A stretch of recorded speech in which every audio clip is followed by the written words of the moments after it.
नमस्कार, एक बार फिर से आपका स्वागत है। आज हम देखेंगे जो यूपी पुलिस का परीक्षा होने वाला है उसका जो पाठ्यक्रम है उसको हम देखेंगे कि क्या क्या पाठ्यक्रम है। खासकर हिंदी का जो पाठ्यक्रम है उस पे हम ज़्यादा जोर देंगे क्योंकि हिंदी से संबंधित हम बातें बताते हैं। फिर भी सभी सिलेबस को देखेंगे सरसरी निगाह से, हिंदी को थोड़ा अच्छे से देखेंगे।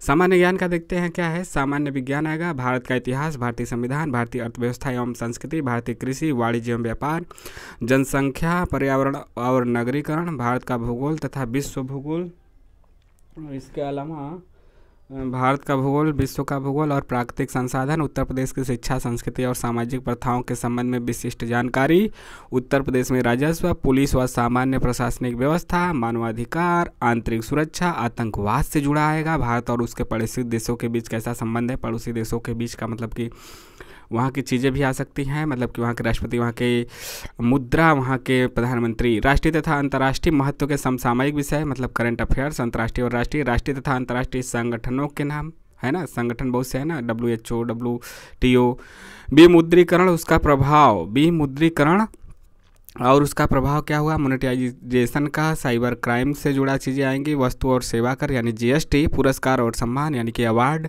देश राजधानी मुद्रा, जो देश है, विभिन्न देश हैं उसकी राजधानी क्या है, उसकी मुद्रा क्या है, महत्वपूर्ण दिवस आएंगे, नए नए जो दिवस बने हैं उस पर ज़्यादा फोकस कीजिएगा, जैसे कि भाला फेंक दिवस आपका 7 अगस्त को मनाया जाता है। इसी तरह नए दिवस पे ज़्यादा जोर रहे, बाकी जो प्रमुख है उसको तो याद ही कीजिएगा। अनुसंधान एवं खोज, पुस्तक और उनके लेखक, सोशल मीडिया और कम्युनिकेशन, देख रहे हैं सोशल मीडिया को भी जोड़ दिया, व्हाट्सएप, फेसबुक, ये सब चीज़ें कि उनका क्या प्रभाव, उनका क्या चीज़ें हैं उसके बारे में भी थोड़ी सी जानकारी होनी चाहिए, वह भी जोड़ दिया है। क्योंकि आज जो जानकारी ज़्यादातर फैल रही है अखबार और टीवी से ज़्यादा सोशल मीडिया से फैल रही है। अब देखते हैं हिंदी, जो हिंदी के लिए महत्वपूर्ण हमारी चीज़ें हैं। हिंदी और अन्य भारतीय भाषाएं, हिंदी व्याकरण का मौलिक ज्ञान, हिंदी वर्णमाला, तद्भव, तत्सम, पर्यायवाची, विलोम, अनेकार्थी, वाक्यांशों के स्थान पर एक शब्द, समरूपी भिन्नार्थक शब्द। इसके बाद अशुद्ध वाक्यों को शुद्ध करना, लिंग आ जाएगा, वचन आ जाएगा, कारक आ जाएगा, सर्वनाम, विशेषण, क्रिया, काल, वाच्य, अव्यय, उपसर्ग, प्रत्यय, संधि, समास, विराम चिन्ह, मुहावरे और लोकोक्तियाँ। आप सोचें सर आप बता ही नहीं रहे कि किसमें क्या है, तो इसमें बताना ही क्या है, क्योंकि सब लोग तो सुने ही सभी चीज़ें, नहीं जानते ही हो, फिर भी बताते हैं। लोकोक्तियाँ, रस, छंद, अलंकार, अपठित बोध, प्रसिद्ध कवि, लेखक, उनकी प्रसिद्ध रचनाएं, हिंदी भाषा में पुरस्कार और विविध।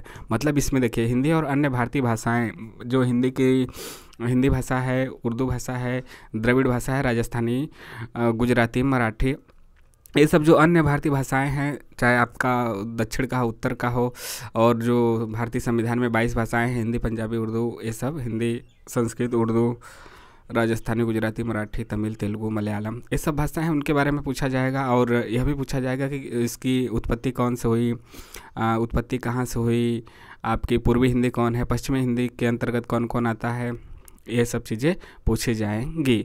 हिंदी व्याकरण का मौलिक ज्ञान होना चाहिए। हिंदी वर्णमाला आप जानते हैं, क ख ग घ च छ ज ही हैं, ये सब से इसका मौलिक ज्ञान मतलब कौन कहाँ से कौन किसका उच्चारण स्थान कहाँ पे है, क वर्ग, प वर्ग, च वर्ग, तालु से कौन है, कंठ से कौन है, मूर्धा से क्या है। तद्भव तत्सम आएगा। तद्भव तत्सम का मतलब कि शुद्ध अशुद्ध है ना, जो संस्कृत टाइप का रहता है वह रहता है आपका शुद्ध, और जिसमें थोड़ा बदलाव जो हम लोग आम बोलचाल की भाषा में बोलते हैं वह रहता है अशुद्ध, और जो संस्कृत टाइप का रहता है ना वहीं तत्सम हो जाता है। तत्सम को शुद्ध कहते हैं, तद्भव को अशुद्ध कहते हैं। जो संस्कृत टाइप रहे वह तत्सम, जो संस्कृत टाइप न रहे वह तद्भव। पर्यायवाची आप जानते ही हैं, एक शब्द के अनेक अर्थ को पर्यायवाची कहते हैं, जैसे आकाश, गगन, नभ, अंबर। विलोम जानते ही हैं, आकाश का पाताल, रात का दिन। अनेकार्थक मतलब अनेकार्थक और पर्यायवाची में थोड़ा सा अंतर होता है।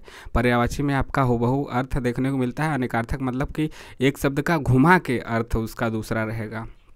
जैसे रात्रि का निशाचर, मतलब अर्थ देगा वही लेकिन घुमा के देगा, एक शब्द के अनेक अर्थ। वाक्यांशों के स्थान पर एक शब्द जानते ही हैं कि मतलब कि वाक्यांशों के लिए एक शब्द होगा, मतलब ऐसा एक वाक्य रहेगा उसका मिला के एक आपका शब्द रहेगा। मतलब जैसे रात्रि में चरण, रात्रि में घूमने वाला रात्रिचर, इसी प्रकार से कई आपके होते हैं।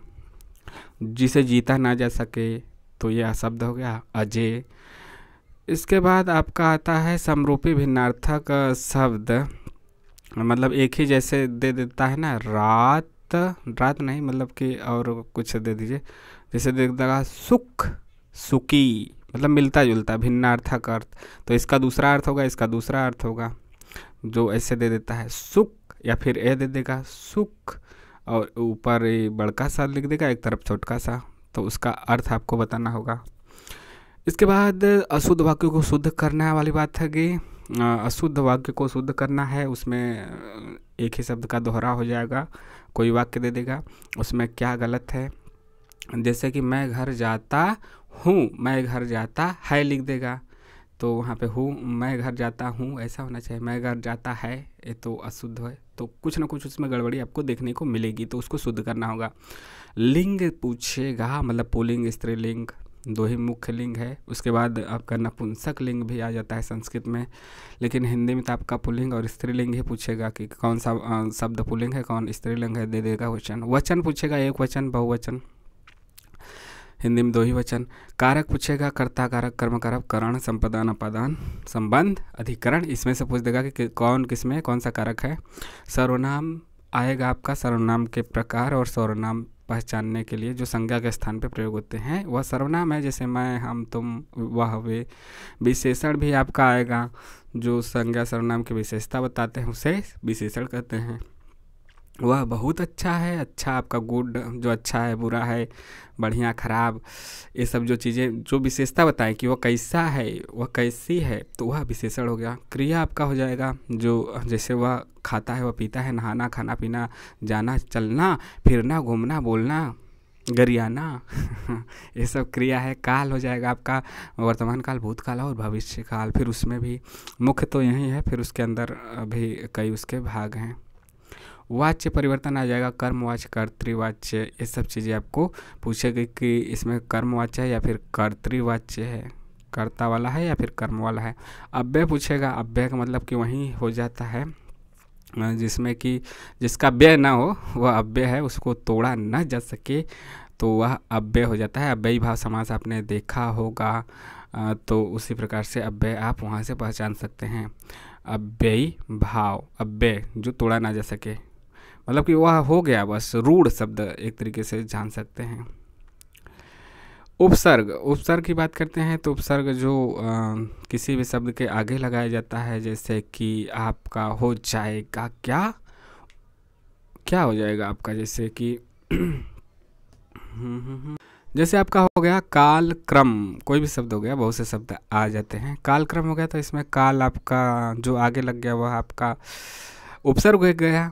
प्रत्यय जो बाद में लगता है, लड़कपन, पन बाद में लग गया तो लड़क के, लड़का के आगे आपका उसमें लग गया, जो बाद में जुड़ता है और शब्दों के अर्थ को बदल देता है उसे प्रत्यय कहते हैं। उपसर्ग आगे जोड़ते हैं, प्रत्यय बाद में, बस इतना याद रखिए। संधि, संधि आपका जानते ही हैं कि दो चीज़ों को जोड़ना संधि कहलाता है, दो सार्थक शब्दों को जोड़ना संधि कहलाता है। समास, समास आपका है, समास जो विग्रह होता है ना, उसमें आपको समास विग्रह आता है, तो एक सार्थक शब्द को दो सार्थक शब्दों में तोड़ दिया जाता है, तो उसे समास विग्रह कहते हैं। समास आपका आएगा द्वंद्व, द्विगु, ये सब से लेके कर्मधारय तत्पुरुष समास। आपका अव्ययी भाव समास, मुख्य समास यहाँ पे पूछेंगे, बहुब्रीहि समास।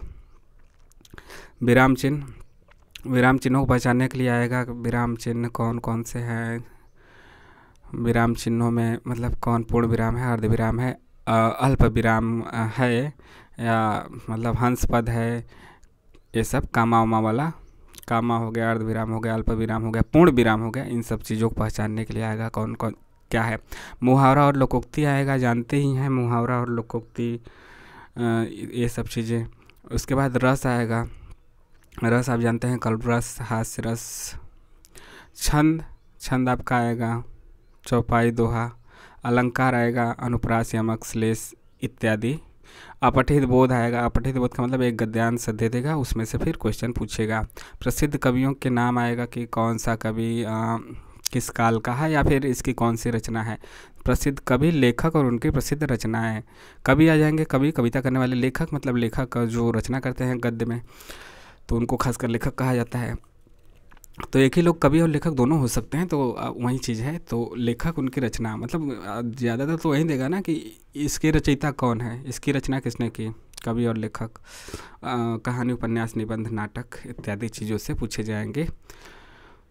पूछ देगा यह रचना किसकी है, या फिर लेखक का नाम दे देगा कि इनकी रचना कौन है इनमें से। हिंदी भाषा में पुरस्कार पूछ देगा, हिंदी भाषा में पुरस्कार और आपका विविध चीज़ें, उसके अलावा भी विविध है, मतलब इसके अलावा भी कोई दे देता है 2-4 चीज़, 2-4 क्वेश्चन अलग से, तो आप यह नहीं कह सकते कि यह सिलेबस में नहीं है, क्योंकि यहाँ पे दे दिया है विविध। तो हिंदी भाषा में पुरस्कार, सरस्वती सम्मान, व्यास सम्मान, ये सब चीज़ें आपकी आएंगी।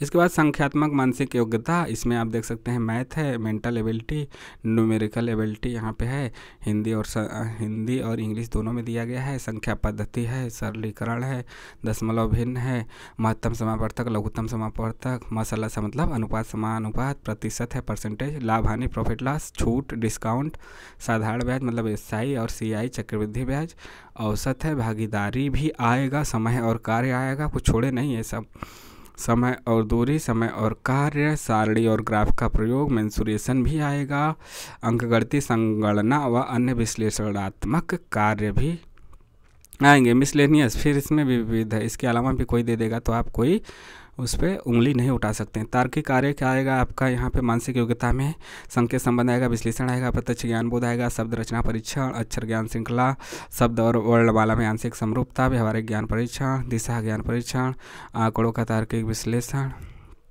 प्रभावी तर्क, अंतर्निहित भावों का विनिश्चय करना।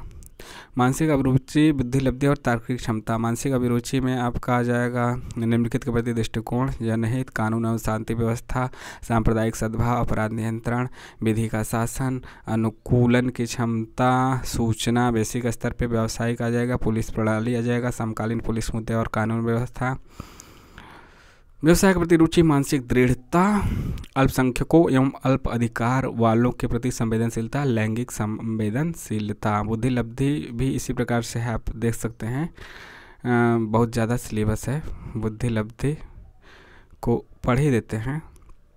हो सकता है कि हम हिंदी के जो महत्वपूर्ण टॉपिक है उस पर क्वेश्चन भी आपके सामने लेके आए। बुद्धि लब्धि, संबंध और आंशिक समानता परीक्षण, असमान को चिन्हित करना, श्रृंखला पूरी करने का परीक्षण है, संकेत लिपि, सांकेतिक लिपि को समझना, दिशा ज्ञान परीक्षण, रक्त संबंध यानी ब्लड रिलेशन, वर्णमाला पे आधारित प्रश्न है, समय क्रम परीक्षण है, वेन आरेख और चार्ट सदिश परीक्षण है, गणितीय योग्यता परीक्षण है, और क्रम यानी कि अरेंजिंग द ऑर्डर, ये सब आपका रीजनिंग में भी अलग अलग कर दिया है, तो ये रीजनिंग में यही आता है। यहाँ पे रीजनिंग एबिलिटी, तार्किक क्षमता में क्या क्या आएगा, समरूपता यानी एनालॉजी, सिमिलरिटी यानी समानता, डिफरेंस भिन्नता, स्पेस विजुअलाइजेशन खाली स्थान भरना, प्रॉब्लम सॉल्विंग समस्या को सुलझाना, विश्लेषण निर्णय एनालिसिस जजमेंट, डिसीजन मेकिंग निर्णायक क्षमता, विजुअल मेमोरी दृश्य स्मृति, डिस्क्रिमिनेशन विभेदन क्षमता, ऑब्जर्वेशन पर्यवेक्षण है, संबंध है रिलेशन, कंसेप्ट अवधारणा है, अर्थमेटिकल रीजनिंग अंकगणितीय तर्क है, वर्बल एंड फिगर क्लासिफिकेशन शब्द और आकृति वर्गीकरण है, अर्थमेटिकल नंबर सीरीज अंकगणितीय संख्या श्रृंखला है, ability to deal with abstract idea and symbol and their relationship, अमूर्त विचारों व प्रतीकों तथा उनके संबंध को सामंजस्य की क्षमता है। तो यह सिलेबस पूरा रहा, ठीक है, सिलेबस यहाँ से पूरा रहा आपका। ये सब रीजनिंग का ही पार्ट है। बुद्धि लब्धि IQ जो इंटेलिजेंस कोसेंट होता है, तार्किक क्षमता और mental ability, mental aptitude IQ and reasoning. तो इसमें आपका मेंटल एबिलिटी में आपका ये सब जो चीज़ें हैं अलग अलग बस बांट दिए हैं रीजनिंग के ही पार्ट को। संख्यात्मक और मानसिक योग्यता जो है आपका न्यूमेरिकल एंड मेंटल एबिलिटी, यह आपका गणित का पार्ट है। और इसके बाद जो ग से है, यहाँ से मानसिक अभिरुचि, बुद्धि लब्धि, तार्किक क्षमता, यह आपका रीजनिंग का पार्ट है। तो बहुत ज़्यादा सिलेबस तो है। हिंदी पे यदि आप लोग चाहते हैं तो हिंदी की चीज़ों को हम यहाँ पे ला सकते हैं, उसका वीडियो आपके सामने। हो सकता है आपका कुछ फ़ायदा हो जाए, रस छंद अलंकार लोकोक्ति मुहावरा इत्यादि चीज़ों से। बाकी आपको कैसा लगा कमेंट करके ज़रूर बताइए, और मिलेंगे नेक्स्ट वीडियो में। लेकिन चैनल को सब्सक्राइब ज़रूर कीजिए और शेयर लाइक भी कीजिए। नमस्कार, जय हिंद।